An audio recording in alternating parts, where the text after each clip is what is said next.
दोस्तों हमने ancient history में घटना चक्र पूर्वावलोकन का जो मौर्यन पीरियड तक का टाइम था वो हमने देख लिया था।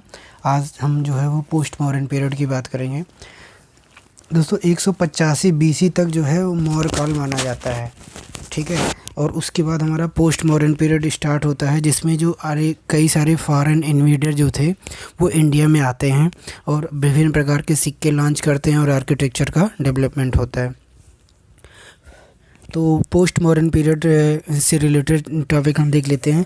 जैसे फर्स्ट क्वेश्चन हमारा, Indo Greek ruler Strato second issued lead coin. तो क्वेश्चन आता है कि किस इंडो ग्रीक लीडर ने लेड कॉइन इशू किया था? स्ट्रैटो टू ने, और ये लगभग 25 बीसी से 25 एडी के बीच में था। तो स्ट्रैटो ने सीसा यानी लेड के कॉइन को इशू किया था। उसके बाद मैच द फॉलोइंग करके है, जैसे डेमेट्रियस जो था वो एक इंडो ग्रीक रूरल था, रुद्रदमन जो था एक शक रूरल था या सिथियन रूरल था, गोंडोफेरेंस जो था एक पार्थियन रूरल था, एंड विम जो कि कनिष्क के फादर थे, विम कड़फिसेस जो थे ये एक कुषाण रूलर थे, ठीक है। जो मॉडर्न पीरियड के दौरान, जो मॉडर्न पीरियड के बाद जो विभिन्न फॉरेन इन्वेडर इंडिया में आए थे, उनका जो क्रम है वो है GSP के। तो जी मतलब इंडो ग्रीक, एस मतलब शक, पी मतलब पार्थियन, एंड के मतलब कुषाण। उसके बाद है कि both Sankarshana and Vasudeva are depicted on the coins of Agathocles. तो जो मियंडर जो कि इंडो ग्रीक रूलर था, उसकी जो वाइफ थी एग्थोक्लेस, उसके कॉइन पर संकर्षणा और वासुदेव गॉड का जो पित्र था वो क्या था? अंकित था। उसके बाद बुद्ध जो थे वो मगध के राजा बिंबिसार और कौशल के राजा प्रश्नजीत के क्या थे? कंटेम्प्रेरी थे। इन दोनों को इन्होंने उपदेश भी दिया था। उसके बाद है काव्य स्टाइल का अर्लीस्ट स्पेसिफाइड, मतलब सबसे पुराना नमूना काव्य स्टाइल का कौन क्या मिलता है? तो दोस्तों जो रुद्रदमन का जो जूनागढ़ इंस्क्रिप्शन है जो गुजरात के गिरनार हिल्स में है, यहाँ पे अर्लीस्ट स्पेसिमेन ऑफ काव्य स्टाइल मिलता है।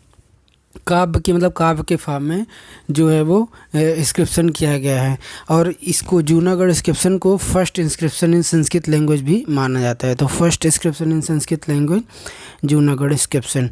उसके बाद है who renovated Sudarshana lake without using force labour.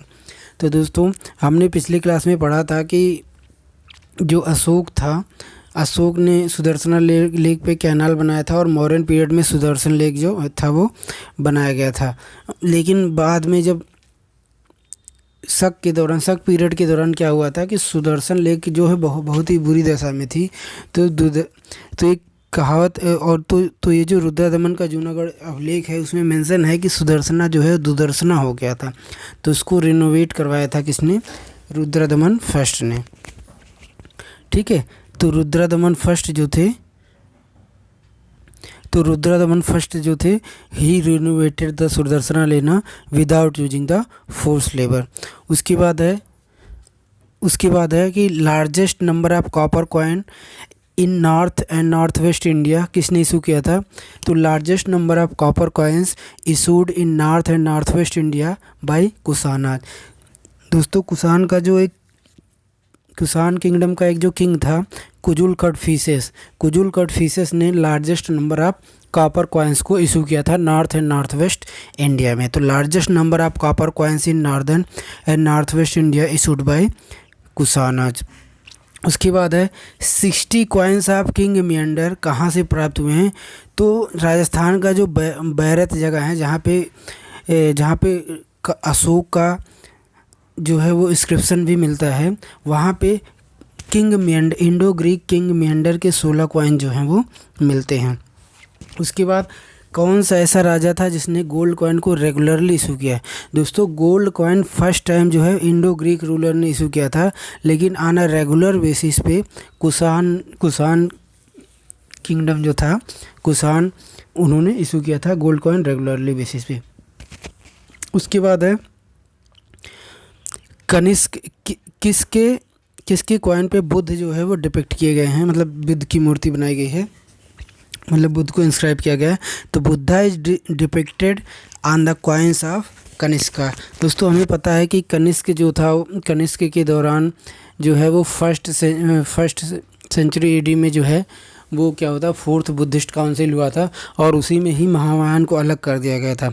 और हमें पता है कि महायान की मूर्ति कौन बनाता था, महायान में मूर्ति बनाई जाती थी। तो Buddha is depicted on the coins of Kanishka. उसके बाद है which Kushan king issued gold coins for the first time. तो पहली बार किस कुषाण किंग ने जो है वो गोल्ड कॉइन को इशू किया है। तो which Kushan king issued gold coins for the first time.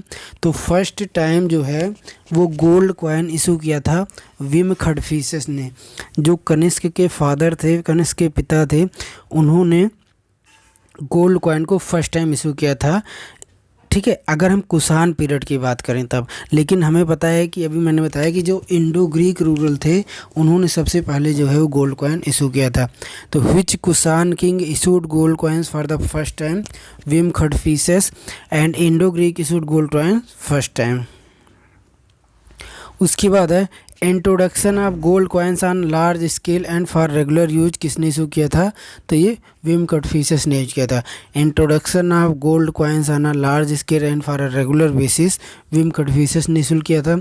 लेकिन अगर हम कुषाण पीरियड में कॉपर कॉइन की बात करेंगे तो ये कुजुल कडफिसेस ने इशू किया था। तो Kujula Kadphises king issued copper coins.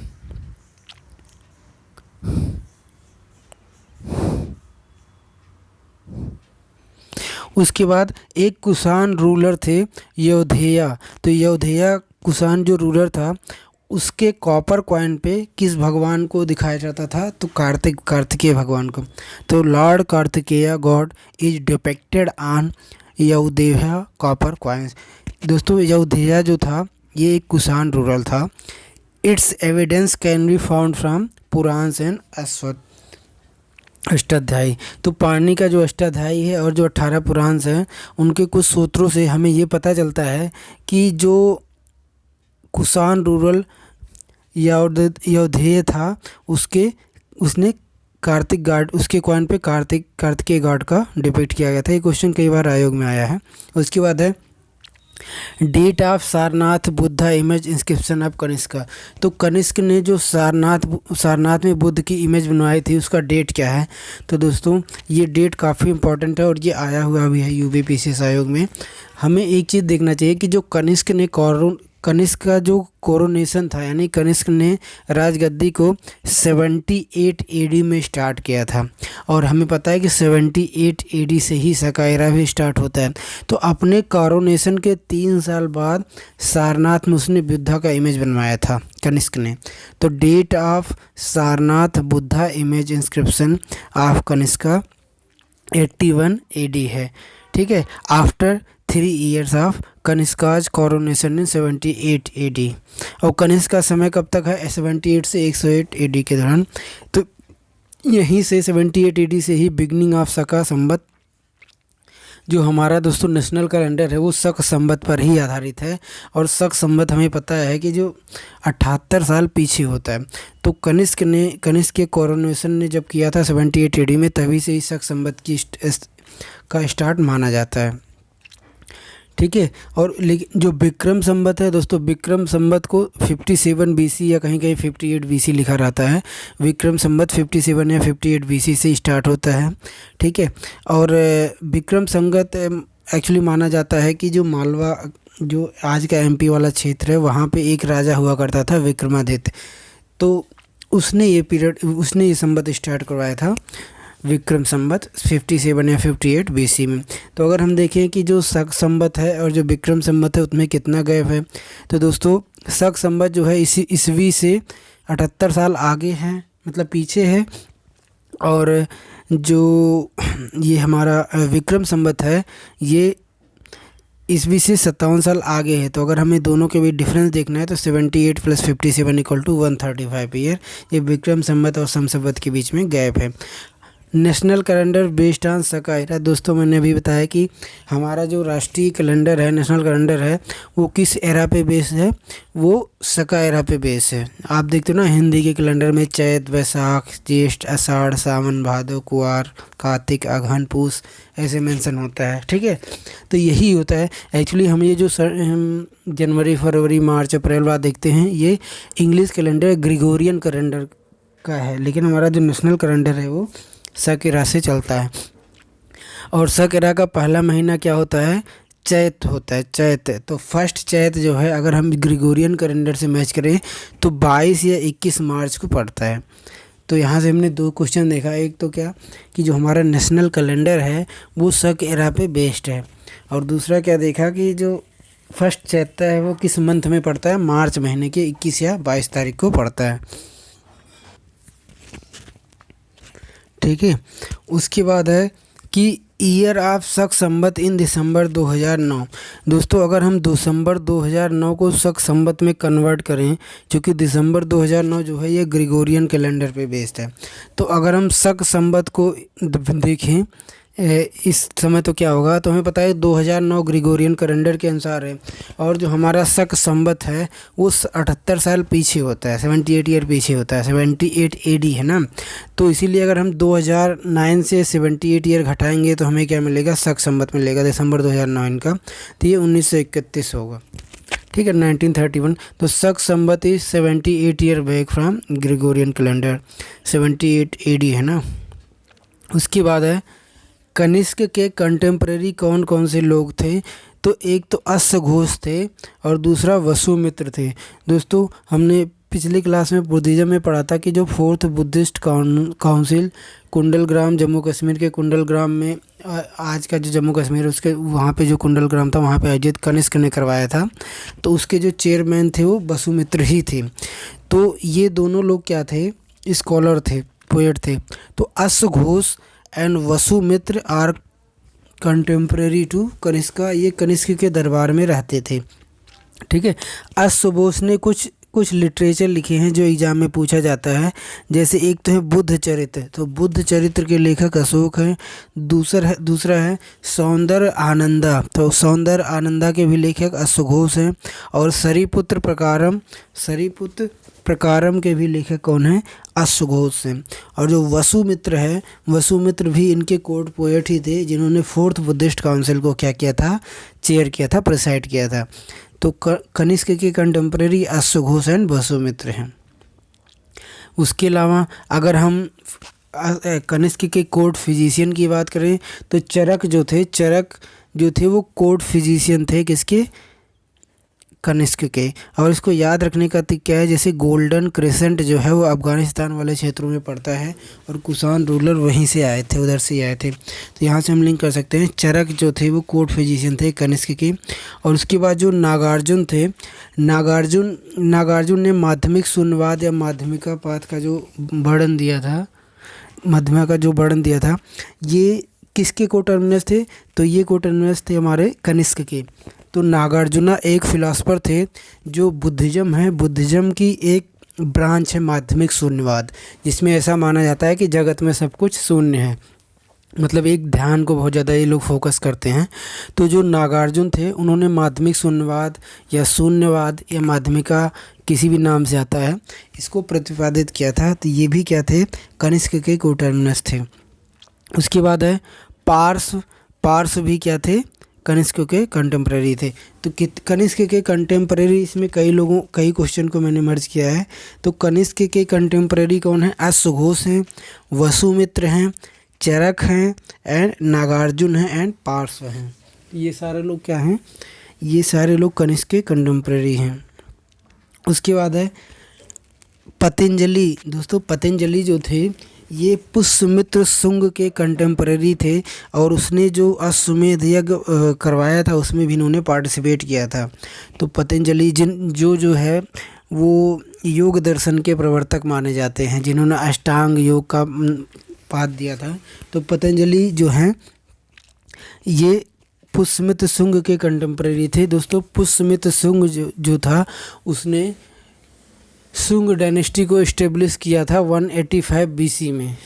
ठीक है, नॉर्थ इंडिया में ये पोस्ट मॉडर्न पीरियड का सबसे इम्पोर्टेंट जो है वो किंगडम माना जाता है। तो पतंजलि जो थे वो पुष्यमित्र शुंग के कंटेम्प्रेरी थे और पतंजलि द्वारा लिखी गई पुस्तक क्या है? महाभाष्य। अष्टाध्यायी पर यह एक ट्रीटी है। ठीक है, उसके बाद है कंबन जो कवि थे, कंबन जो थे वो 12th सेंचुरी में थे और विशाखा दत्त जो थे ये गुप्ता पीरियड में थे, जिन्होंने क्या लिखा है? मुद्रा राक्षस लिखा है एंड देवी चंद्रगुप्तम लिखा है। उसके बाद एक कनिष्क का जो है एक इम्पॉर्टेंट इंस्क्रिप्शन है, रबतक इंस्क्रिप्शन। ये अफगानिस्तान के रबतक में मिला था। तो रबतक इंस्क्रिप्शन ऑफ कनिष्क ये बताता है, इस इंस्क्रिप्शन पे 4 सिटी को इंस्क्राइब किया गया है। ठीक है, जो काफ़ी इम्पोर्टेंट है। ये पूछा जाता है कि रबतक इंस्क्रिप्शन पे, कनिष्क का जो रबतक इंस्क्रिप्शन है उस पर कौन कौन से सिटी जो है इंस्क्राइब किए गए हैं। तो 4 cities are inscribed on it. और ये कौन कौन से हैं? एक तो हमारा साकेत है, दूसरा कौशाम्बी है, तीसरा पाटलिपुत्र है और चौथा क्या है? चंपा है। तो साकेत, कौशाम्बी, पाटलिपुत्र एंड चंपा। ठीक है, तो ये जो हैं 4 सिटीज़ हैं जो कि रबतक इंस्क्रिप्शन पे इंस्क्राइब हैं और इनको याद रखने के निमोनिक मैंने बनाया था, मे भी आपके लिए हेल्पफुल हो। CPSK। तो CP मतलब कि चंपा, पाटलिपुत्र, साकेत, कौशाम्बी। और ये जो रबतक इंस्क्रिप्शन है ये किस लैंग्वेज और किस स्क्रिप्ट में है? तो इसका जो स्क्रिप्ट है वो ग्रीक है और जो लैंग्वेज है वो बैक्टीरिया है। हमें पता, बैक्टीरिया कह रहे हैं, बैक्टीरियन है। तो बैक्टीरियन लैंग्वेज और ग्रीक स्क्रिप्ट में लिखा गया है रबतक इंस्क्रिप्शन। हमें पता है कि ये उसी क्षेत्र में है। उसके बाद है जो आयुर्वेदाचार्य चरक थे, ठीक है, और जो जीवक थे, ये इन्होंने कहाँ पे पढ़ा था? दोस्तों, जो मौर्यन पीरियड था, हमने पिछले क्लास में देखा था, मौर्यन पीरियड का जो एक इम्पॉर्टेंट लर्निंग सेंटर था वो तक्षशिला था। ठीक है, तक्षशिला में कई महान लोगों ने शिक्षा ग्रहण की थी। तो उसमें जो अभी जो कनिष्क के समय के जो आयुर्वेदाचार्य चरक हैं और जो जीवक थे, जो बिंबिसार के फिजिशियन थे, ठीक है, ये लोग क्या थे? इन्होंने तक्षशिला यूनिवर्सिटी से ही पढ़ाई की थी। इसके अलावा जिसको हम चाणक्य कहते हैं, कौटिल्य हो गए, ठीक है, और कई सारे इंपॉर्टेंट लोगों ने, जैसे कौटिल्य हो गए, चंद्रगुप्त मौर्य हो गया, कौशल के किंग प्रश्नजीत हो गए, इन्होंने भी तक्षशिला से पढ़ाई की थी। तो तक्षशिला एक इम्पॉर्टेंट सेंटर था जहाँ से चरक और जीवक जैसे आयुर्वेदाचार्य ने क्या की था? पढ़ाई किया था। उसके बाद है ancestor of Shunga originated from. तो दोस्तों, ऐसा माना जाता है कि शुंग डायनेस्टी के जो एंसेस्टर थे वो कहाँ से आए थे? उज्जैन से आए थे। ठीक है, उज्जैन। उसके बाद है शुंग डायनेस्टी के बाद कौन सी डायनेस्टी आई थी? तो नॉर्थ इंडिया में पुष्यमित्र शुंग डायनेस्टी के बाद जो है वो कण्व डायनेस्टी आई थी। तो क्योंकि जो लास्ट रूलर थे शुंग डायनेस्टी के, देवभूति, तो last ruler of Shunga dynasty यानी Devabhuti was killed by his minister Vasudeva Kanva and from here Kanva dynasty started. तो शुंग डायनेस्टी के बाद कण्व डायनेस्टी आया था और इसके फाउंडर कौन थे? वासुदेव कण्व जी थे। उसके बाद है किस रूलर, एंसेंट इंडिया में किस रूलर को प्रोटेक्टर ऑफ वर्णा सिस्टम माना जाता है? तो वर्णा सिस्टम का प्रोटेक्टर अपने आप को कौन कहता था? गौतमी पुत्र सतकर्णी कहते थे। ठीक है, इन्होंने मैरिजेज के क्रॉस ब्रीडिंग तक को क्या किया था? मना किया था। तो सातवाहन किंग, दोस्तों सातवाहन किंग जो था वो पोस्ट मॉडर्न टाइम में डेक्कन वाले क्षेत्र, आज का जो डेक्कन का क्षेत्र है, वहाँ पे सबसे इम्पॉर्टेंट किंगडम बन के निकला था। तो यहाँ पे जो जितने भी किंग होते थे उनके नाम के पीछे जो है, ऐसा माना जाता है कि कुछ मैट्रिलियन सोसाइटी भी थी, क्योंकि जितने भी राजा होते थे उनके साथ उनकी माँ का नाम लगा होता था। तो जैसे गौतमी पुत्र सतकर्णी, तो गौतमी पुत्र सतकर्णी जो कि हमारा सातवाहन किंगडम था, इसको प्रोटेक्टर ऑफ वर्णा सिस्टम माना जाता था। ये लोग हिंदू धर्म के प्रोपोनेंट थे। उसके बाद most powerful dynasty in south India after Maurya. तो अगर हम साउथ इंडिया की बात करें तो मौर्य के बाद सबसे पावरफुल डायनेस्टी जो थी वो कौन थी? सातवाहना थी। और सातवाहना को इस्टेब्लिश किसने करवाया था? तो सिमुक ने करवाया था। तो सिमुका, एस से सिमुका, एस से सातवाहना। तो Simuka establish Satavahana dynasty after killing Kanva ruler Susharma.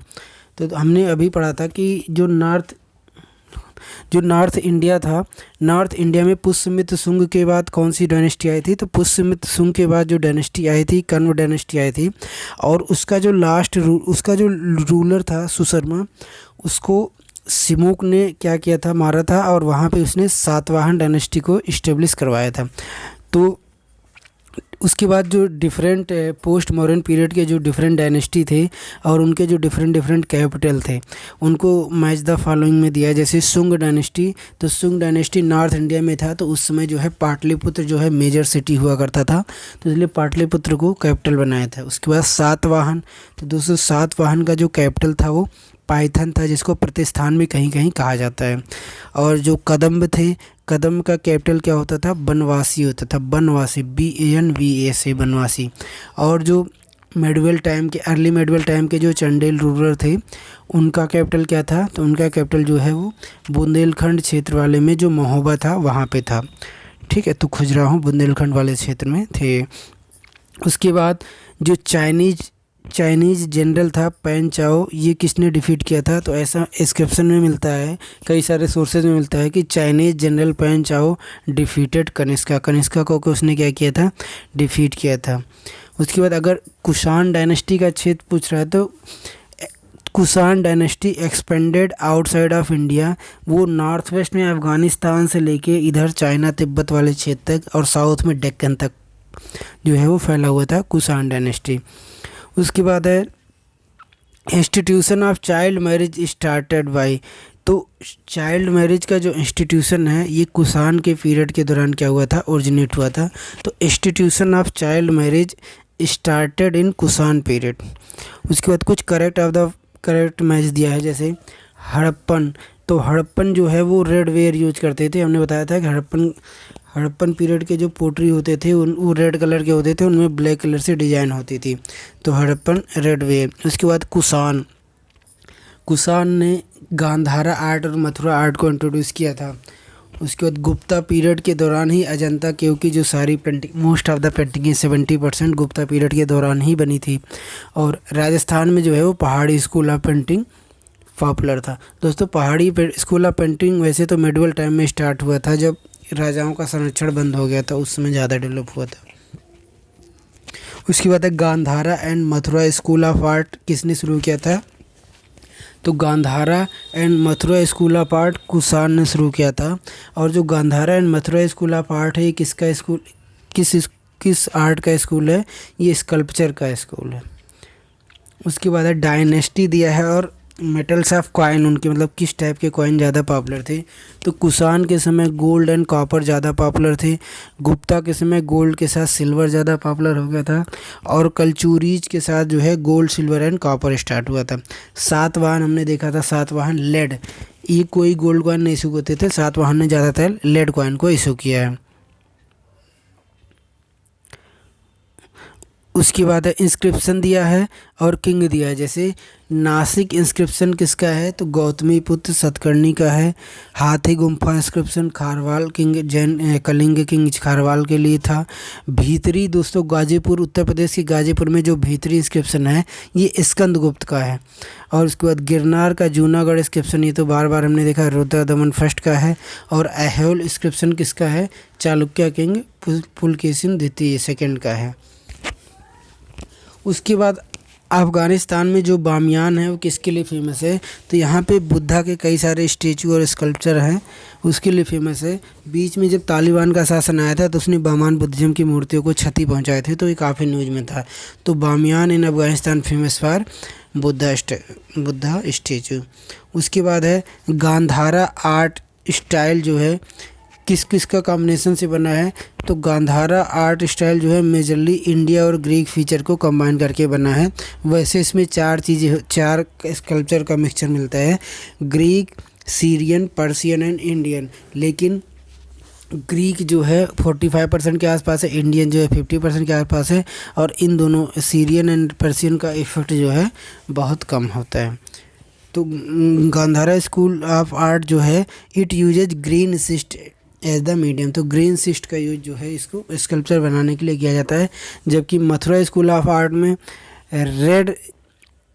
Red colour का जो है वो मीडियम यूज किया जाता है, और मॉडर्न में सैंडस्टोन यूज किया जाता था। हमने देखा था चुनार के सैंडस्टोन से सारे पिलर बने थे अशोक के। उसके बाद है इन्वेडरी का क्रोनोलॉजी क्या है, तो मैंने बताया था GSP के, यानी Greek, Shaka, Kushan and Parthian, sorry green, Shaka, Parthian and Kushan. उसके बाद first Persian ruler who capture some part of India, तो पहला कौन सा पर्शियन रूलर था जिसने इंडिया के कुछ पार्ट को कैप्चर किया था, तो ये डेरियस फर्स्ट था। ठीक है, इसको हेरोडोटस जो हिस्टोरियन है हेरोडोटस, उसने मेंशन किया है कि जो फर्स्ट पर्शियन रूलर जिसने इंडिया के कोई पार्ट को कैप्चर किया था वो डेरियस फर्स्ट था। उसके बाद among Chalukya, Pallava, Rashtrakuta and Satavahana earliest कौन से हैं, तो दोस्तों ऑब्वियस है कि मौर्य के बाद सातवाहन आए थे। तो सातवाहन जो है वो 660 BC से लेके 250 AD के बीच में पाया जाए, मतलब इनका किंगडम था। तो यही सबसे पहले, राष्ट्रकूट तो अर्ली मेडुअल टाइम पे थे, पल्लव जो है ये भी मेडुअल टाइम पे थे, चालुक्य भी मेडुअल टाइम पे थे। तो इन चारों में जो सातवाहन थे वो क्या थे, अर्लीस्ट थे। उसके बाद है जो हमारा एक सबसे लंबा पुराण मत्स्य पुराण है। मत्स्य पुराण में 30 में से कितने सातवाहन रूलर का मेंशन मिलता है, तो 90 out of 30 Satavahana rulers are mention in Matsya Purana. उसके बाद यहाँ पे असर्शन एंड रीजनिंग का एक क्वेश्चन है कि in Satavahana period Sanskrit along with Prakrit and other folk language was developed, तो दोस्तों सातवाहन पीरियड के दौरान प्राकृत ही मेन लैंग्वेज थी, लेकिन प्राकृत के साथ संस्कृत और कई लोकल लैंग्वेज का डेवलपमेंट हुआ था, because they promoted use of Sanskrit and other folk language for literary writing, क्योंकि सातवाहन के जो किंग थे उन्होंने संस्कृत के साथ दूसरे लैंग्वेज का भी जो है वो लिटरेरी साहित्य के लेखन में सपोर्ट किया था, मतलब पैटर्न दिया था, संरक्षण दिया था। तो दोनों करेक्ट हैं और RA का जो है करेक्ट एक्सप्लेनेशन है। उसके बाद है सातवाहन का कैपिटल क्या था, तो दोस्तों इनिशियली सातवाहन ने अमरावती को अपना कैपिटल बनाया था, लेकिन लेटर पीरियड में उन्होंने पाइथन या प्रतिष्ठान को अपना कैपिटल बना लिया था। तो अर्लियर कैपिटल अमरावती था और उसके बाद पाइथन या प्रतिष्ठान था। गौतमी पुत्र सतकर्णी को क्या कहा जाता था, किस टाइटल से नाम माना जाता था, एका ब्राह्मण, मतलब अनराइवल ब्राह्मण, मतलब कि एकमात्र ब्राह्मण है गौतमी पुत्र सतकर्णी। अभी हमने देखा कि प्रोटेक्टर ऑफ वर्ण सिस्टम कौन था, सतकर्णी ही था। उसके बाद ये कहाँ पे मेंशन है, तो जो नासिक इंस्क्रिप्शन है वहाँ पे मेंशन है, mentioned in Nashik inscription of Gautami Balashri. दोस्तों गौतमी सतकर्णी के जो मदर थी गौतमी बालाश्री, उसका जो नासिक इंस्क्रिप्शन था उसमें गौतमी पुत्र सतकर्णी को एका ब्राह्मण कहा गया है। उसके बाद असर्शन एंड रीजनिंग का क्वेश्चन है कि Kushana traded through gulf of Persian and red sea, Kushan जो है पर्शियन गल्फ और रेड के सी के थ्रू जो है अपना व्यापार करते थे, because their well organised naval force was highly qualified. दोस्तों कुषाण जो थे वो लैंड पर थे, नेवल पर इनका कोई डेवलपमेंट ही नहीं था, तो आर तो ऐसे ही फॉल्स हो गया, तो as to R is false. Naval जो थी सुप्रीम एंशिएंट टाइम में केवल चोला की थी। उसके बाद खारवाला किंग जो था वो छेदी डायनेस्टी का था, जो कि हमारा एक क्या था, महाजनपद था। ठीक है, तो छेदी डायनेस्टी का जो किंग खारवेला था उसका हाथी गुम्फा इंस्क्रिप्शन कहाँ पे मिला था, उड़ीसा के उदयगिरी के पास में। ठीक है, और इससे पता चलता है कि खारवाल जो था वो फॉलोअर या पैट्रोन जैनिज्म का था, जैनिज्म का ये फॉलोअर था। उसके बाद क्रोनोलॉजी दिया है, जैसे सातवाहन हमने अभी देखा 60 BC से 200 AD तक, और वाकटक जो थे वो 300 AD से स्टार्ट होते हैं, और चालुक्य जो है 545 AD से स्टार्ट होते हैं। तो इनका क्रोनोलॉजी है। उसके बाद अशोक का जो एलिफेंट स्कल्पचर है, जो एक पत्थर को काट पीट के एक जो हाथी एलिफेंट बनाई गई है, वो कहाँ पे, उड़ीसा के धौली में है। तो elephant sculpture of Ashoka at Dhauli, Orissa. उसके बाद दोस्तों धनदेव का जो अयोध्या इंस्क्रिप्शन था, उससे हमें पता चलता है कि पुष्यमित्र सिंह ने 2 अश्वमेध यज्ञ करवाए थे पतंजलि की उपस्थिति में। तो Ayodhya inscription gives information about 2 अश्वमेध यज्ञ परफॉर्म बाय पुष्यमित्र सिंह। ठीक है। उसके बाद है, किस रूलर को श्री पार्वतिया कहा गया है पुराण में? तो ruler of Ikshvakus have been called as Shri Parvatiya in Puranas. तो पुराणाज में श्री पार्वती किसको कहा गया है? इच्छावाकुज को कहा गया है। और इच्छावाकु जो किंगडम था उसका फाउंडर कौन था? श्री संत मूला। तो श्री संत मूला was the founder of Ichhawaku, who has been called as Shri Parvatiya in Puranas. तो दोस्तों आज हमने जो है वो पोस्ट मौर्यन पीरियड के बारे में देखा। नेक्स्ट क्लास में हम गुप्ता पीरियड को ले आएंगे। गुप्ता पीरियड का भी हमने नोट्स बना लिया है अभी, तो इसको नेक्स्ट क्लास में हम गुप्ता पीरियड को लेकर आएंगे। तब तक जो है आप लेक्चर को सुनते रहिए। धन्यवाद।